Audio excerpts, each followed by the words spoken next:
네, 안녕하세요. 축구 생각입니다. 주말에 있는 축구 승부패 토토 최종 픽 공유 드리도록 하겠습니다. 제가 평균적으로 8개에서 10개가 적중이 되기 때문에 그 점 참고해 주시면 좋을 것 같고요. 그리고 멤버십 관련해서는 배팅 내역이라든지 아니면 단톡방 참여를 희망하고 싶으신 분들만 멤버십에 가입을 해주시면 좋을 것 같습니다. 첫 번째 경기부터 말씀을 드리겠습니다. 도쿄 대 니가타의 경기고요.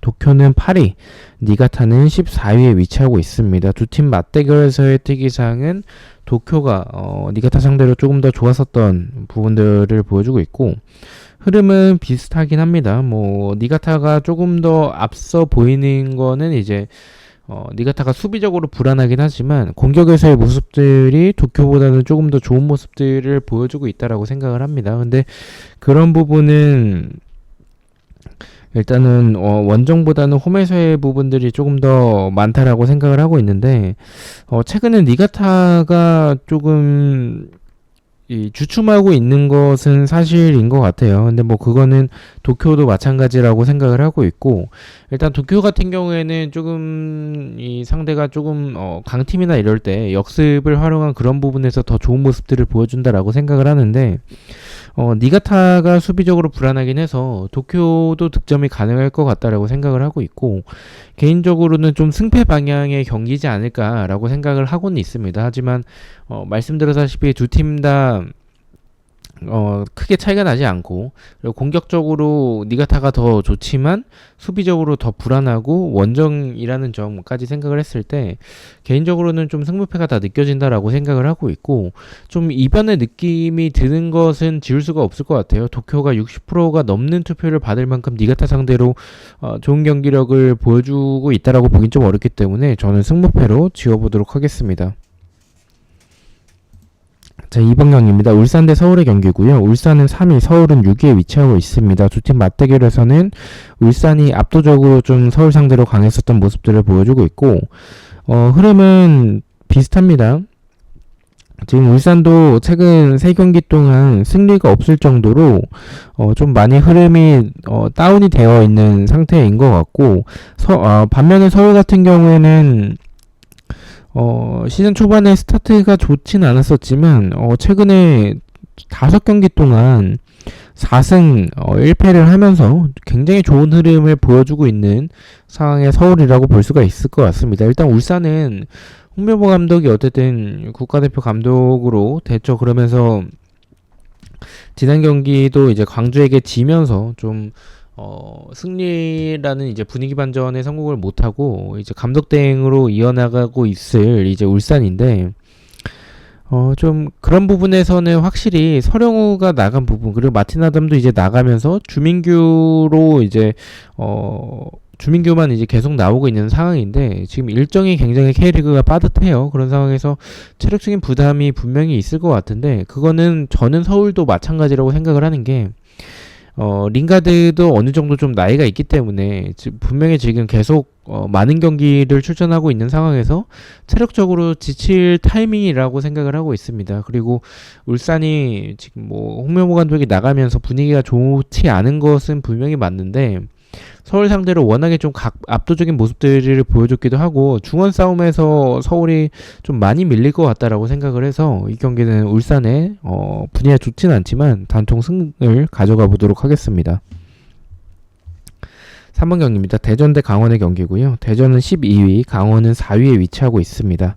두 팀 맞대결에서는 대전이 조금 더 좋았었던 부분들을 보여주고 있고, 흐름은 강원이 역시 더 좋죠. 일단 대전은 지난 경기 서울 상대로 선제골을 만들어내고도 이제 맥없이 좀 패배하는 모습을 보여줬고, 황소정 감독이 선임이 됐지만 이게 긍정적인 방향인 거는 좀 모르겠습니다. 지금 보여주는 경기력이 바뀐 게 크게 없다라고 생각을 하고 있고, 수비적으로는 여전히 좀 불안한 부분들을 보여주고 있습니다. 그래서 강원 상대로는 확실히 밀릴 거라고 생각을 하는데, 강원이 지금 양민혁도 지속적으로 뛰면서 좀 많이 지쳐있는 상황인 것 같고, 그리고 선수층이 일단은 두텁지가 않습니다. 또한 이 야구가 나갔죠. 야구가 나가면서 이제 새로운 외국인 공격수를 영입을 했는데, 이제 야구가 울산으로 가면서 영입을 했는데 그거는 조금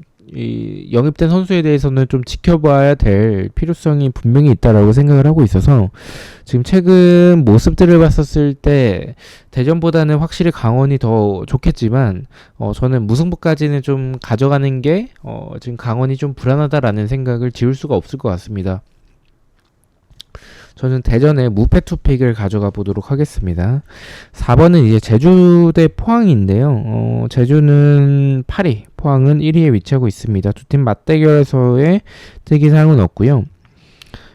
흐름은 이제 포항이 더 좋죠. 지난 경기 승리하면서 지금 1위에 위치하고 있는 상황인데 사실 포항도 이 배당이 높게 책정이 된 부분도 좀 불안하기도 하고 제주 원정 지금 이렇게 체력적으로 일정이 빠듯한 상태에서 제주 원정은 분명히 부담이 되는 원정이라고 생각을 합니다. 근데 저는 제주가 수비적으로 엄청나게 불안하진 않지만 경기력이 좋다라는 생각이 들진 않고 포항이 지난 경기 승리 또 그 지난 경기 때 대구 상대로 비기긴 했지만 최근에 좀 많은 득점들을 분명히 만들어내고 있다라고 생각을 해서 제주의 수비들을 뚫어낼 수 있지 않을까라는 생각을 가지고 있습니다. 저는 제주의 단통 패를 가져가 보도록 하겠습니다. 5번 경기는 도쿄베르 대 마치다의 경기고요. 두 팀 맞대결에서는 마치다가 조금 더 좋았었던 전적을 보여주고 있고 흐름은 두 팀 다 나쁘지 않은데 마치다가 조금 더 좋습니다. 저는 마치다가 유리해 보이는 경기라고 생각을 합니다. 근데 저는 도쿄베르도 홈이라면 마치다가 최근에 엄청 압도적인 모습을 보여주다가 지금 최근에 좀 떨어져 있는 상황이기 때문에 저는 이 도쿄베르가 홈이라면 충분히 해볼 만하다라고 생각을 하고 있습니다. 그래서 무승부까지는 가져가야 될 것 같다라고 생각을 하고 있고 단통이라면 마치다지만 저는 도쿄베르를 좀 좋게 보고 있는 편이라서 무승부까지 바친 무패 투팩을 가져가 보도록 하겠습니다. 6번 경기입니다. 나고야 대 가시와의 경기고요. 나고야는 12위, 가시와는 11위에 위치하고 있습니다. 두 팀 맞대결에서는 나고야가 좀 압도적인 모습들을 보여줬었고 흐름은 사실 가시와가 더 좋죠. 지금 연승을 하면서 좋은 흐름을 이어나가고 있는 상황인데 이게 저는 조금 조심해야 될 건 경기에서의 경기력이 엄청나게 좋았다라기보다는 상대가 좀 무너진 부분들의 경기가 더 많았었다라고 생각을 해요. 도쿄도 그렇고 대승을 했던 사간도스와의 경기도 그랬었고 지금 가시아가 나고야 상대로 더 좋아 보인다라는 생각이 들진 않습니다. 근데 나고야가 지금 득점력이 굉장히 많이 떨어져 있는 상황이고 지금 4연패를 하고 있는 상황인데 크게 경기력 차이가 나지 않는 가시아 상대로 5연패까지는 안 갈 거라고 생각을 해요. 그래서 원래는 무승부 쪽을 좀 생각을 했었다가 J리그를 봤었을 때 그리고 가시아도 좀 수비적으로 이 역습이나 측면에 대한 부분에 대해서는 좀 불안한 부분들이 분명히 있다라고 생각을 하고 있어서 저는 좀 나고야의 승으로 좀 홈의 이점을 좀 살릴 수 있지 않을까, 가시아 정도면 해볼만 하지 않을까라고 생각을 하고 있습니다. 나고야의 단통 승을 말씀을 드리겠습니다. 7번은 이제 교토상가 대 우라와의 경기고요. 교토상가는 18위, 우라와는 9위에 위치하고 있습니다. 두 팀 맞대결에서는 우라와가 압도적인 모습들을 보여줬었고 흐름은 교토가 최근에 좀 좋아요. 컷 경기 포함해서 지금 3연승을 하고 있을 정도로 좋은 흐름을 보여주고 있고 우라와도 흐름이 나쁘진 않습니다. 근데 연승을 하고 있던 상황에서 뜬금없이 홈에서 쇼난에게 패배를 하는 모습을 보여줬습니다. J리그는 확실히 좀 경기 끝날 때까지는 모르는 것 같아요. 추가 시간에 득점이 워낙에 좀 많이 나와서 좀 예측하기가 어려운 리그인 것 같은데 일단 저는 이 경기는 경기력으로 접근을 했습니다. 지금 교토와 우라와가 좀 지난 경기 때 이제 쇼난에게 패배하는 충격패의 모습을 보여줬긴 하지만 교토와 비교했었을 때는 경기력은 확실히 우라가 저는 앞선다라고 생각을 하고 있습니다. 교토의 단통 패를 가져가 보도록 하겠습니다. 8번도 좀 앞선 경기와 마찬가지의 모습인데 이제 후쿠오카는 6위, 산프이로는 7위에 위치를 하고 있습니다. 두 팀 맞대결에서는 이제 산프이로가 압도적인 모습들을 보여줬고 일단 두 팀 다 흐름이 좋아요. 후쿠오카도 최근에 2연패, 첫 경기 포함해서 2연패를 했지만 그 전까지 좀 많은 승리를 하면서 좋은 모습들을 보여줬었습니다. 그리고 산프리로 같은 경우에는 좋았었던 흐름에서 최근에 주춤하고 있는 부분들은 분명히 있지만 배당도 좀 굉장히 낮게 책정이 됐고 후쿠오카 상대로도 좀 압도적인 이런 상대 전적에서의 모습들 그리고 이 수비적인 부분에서 후쿠오카가 조금 더 괜찮아 보이긴 하는데 공격적인 부분도 후쿠오카가 좋습니다. 근데 산프이로가 굉장히 좋기 때문에 저는 두 팀 다 수비가 불안하지 않다면 공격에서의 화력이 훨씬 더 좋은 저는 산프이로를 좀 선택을 하도록 하겠습니다. 산프이로의 단통 승을 말씀을 드리겠습니다. 9번 경기는 이제 가사키 대 세르스 오사카의 경기고요. 가사키는 15위, 세르스 오사카는 5위에 위치하고 있습니다. 두 팀 맞대결에서의 특이사항은 없고요. 흐름은 세르스 오사카가 더 좋습니다. 근데 저는 일단은 무승부를 좀 말씀을 드리도록 하겠습니다. 가사키가 지금 리그에서 4연속 무승부를 하고 있어요. 그래서 3연속 무승부를 할 때 지금 상황에서 4연속 무승부까지 갈까라는 생각에 이제 가사키와 이어타의 경기 때 좀 승패 방향으로 바라봤었는데 그것이 이제 틀어졌고 세레소도 지금 2연속 무승부를 하고 있습니다. 근데 저는 일단은 세레소 오사카가 원정이라면 지금 좀 많이 불안하다 좋은 경기력을 보여주고 있다라는 생각이 들진 않고 더군다나 지금 가사키와 비교했었을 때 물론 뭐 세레소가 더 좋은 부분들을 보여주고는 있지만 가사키도 그렇게 나쁘진 않다라고 생각을 해요. 공격들에서의 찬스들은 분명히 만들어내고 있는 상황이기 때문에 세레소 오사카의 승을 가져가기에는 가사키가 크게 밀리지 않는다라고 바라보고 있습니다. 저는 가사키의 단독 무승부를 가져가 보도록 하겠습니다. 10번은 이제 쇼난 대 이와타와의 경기고요. 쇼난은 19위, 이와타는 16위에 위치하고 있습니다. 두 팀 맞대결에서의 특이사항은 없고요.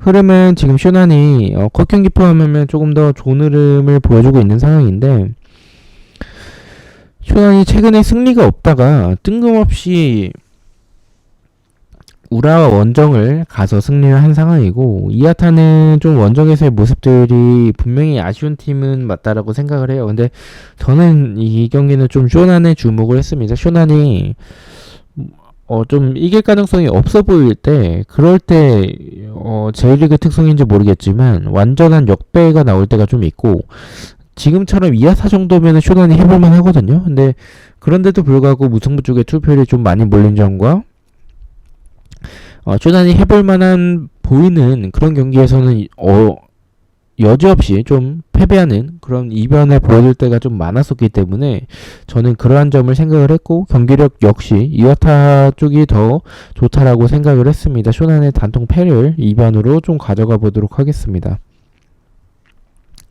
11번은 이제 광주 대 인천의 경기고요. 광주는 7위, 인천은 9위에 위치하고 있습니다. 두 팀 맞대결에서의 특이사항은 없고요. 이 경기는 흐름은 인천이 굉장히 좀 좋진 않은 상황인 것 같아요. 지금 최근 10경기 동안 승리가 없을 정도로 컷경기 포함하면 10경기 동안 승리가 없을 정도로 안 좋은 흐름을 보여주고 있는 상황이고 거기에 득점력은 좀 굉장히 많이 떨어져 있죠. 지난 경기 대구 상대로 경기에서의 모습들이 그렇게 나쁘진 않았어요. 분명히 찬스들을 만들어냈었고 그것이 득점으로 연결되지 않는 장면들이 너무 좀 많았는데 지금 득점력이 굉장히 좀 떨어져 있는 상황이라고 생각을 합니다. 근데 광주도 사실은 지금 엄지성이 빠지고 나서의 공백은 분명히 저는 좀 크다고 느끼거든요. 강원 상대로도 좀 많이 밀렸었던 그런 모습을 생각을 했었을 때 저는 이 엄지성의 공백이 저는 광주에게 좀 큰 것 같다라고 생각을 하고 있습니다. 그래서 0대0의 결과 인천은 어차피 득점을 지금 잘하고 있는 상황은 아니기 때문에 광주도 엄지성이 없을 때는 그런 부분을 보여줄 수도 있다라고 생각을 하고 있습니다. 그래서 0대0의 결과를 생각을 해서 광주의 단통 무승부를 가져가 보도록 하겠습니다. 12번은 이제 수원 대 대구의 경기고요. 수원은 5위, 대구는 10위에 위치하고 있습니다. 두 팀 맞대결에서는 좀 비슷한 부분들을 보여주고 있고 흐름은 확실히 수원이 더 좋죠.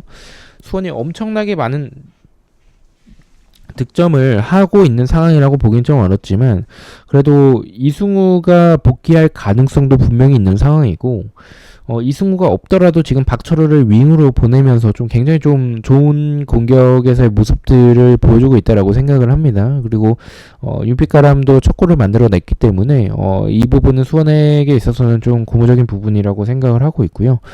또한 이 대구가 지금 뭐 에드가와 세징야의 노장 투혼을 보여주고 있는데 두 선수 다 나이가 너무 많습니다. 그래서 지금처럼 일정이 빡빡한 상황에서 대구가 원정까지 떠나서 힘을 내기에는 좀 이 두 선수가 많이 지쳐 있을 거다라고 생각을 하고 있습니다. 그래서 저는 이 경기는 손FC의 단통 승만 가져가 보도록 하겠습니다.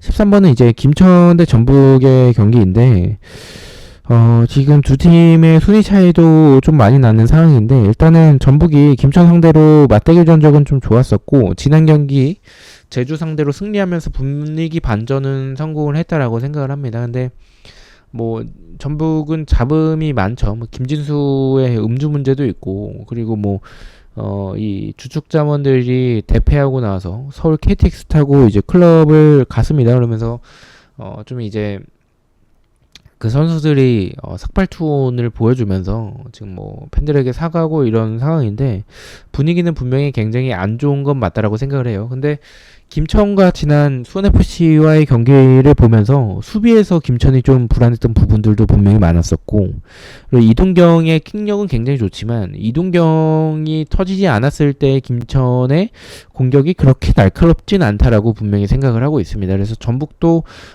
지난 경기 승리하면서 분위기 반전을 성공을 했고 꼴찌에 탈출을 했기 때문에 지금 상황에서는 좀 어떠한 결과든 나올 수가 있을 것 같다라는 생각을 가지고 있습니다. 그래서 김천의 승무패로 지어보도록 하겠습니다. 마지막 경기는 요코마리 대 이제 가시마 엔틀러스의 경기고요. 두 팀 맞대결에서의 특이사항은 없고 흐름은 가시마가 더 좋습니다. 저는 가시마가 원정이긴 하지만 요코마리가 최근에 좀 수비적으로 많이 불안한 부분들을 분명히 보여줬습니다. 가시마가 최근에 주춤하다가 이제 더 컵 경기 포함해서 좀 연승으로 다시 이어나가고 있는 상황인데 그러한 흐름을 이어나갈 수 있을 만큼 요코마리의 최근의 수비는 좀 많이 불안하다라고 보고 있습니다. 그래서 이 경기는 좀 개인적으로는 쉽게 결정을 했고요. 저는 요코의 단통 패를 가져가 보도록 하겠습니다. 자, 이렇게 해서 14경기에 대해서 최종픽 공유를 모두 마쳤고요. 저는 또 승무패와 프로토 경기들로 다시 찾아뵙도록 하겠습니다. 시청해주셔서 너무나도 감사드리고 구독과 좋아요 너무나도 감사합니다. 감사합니다.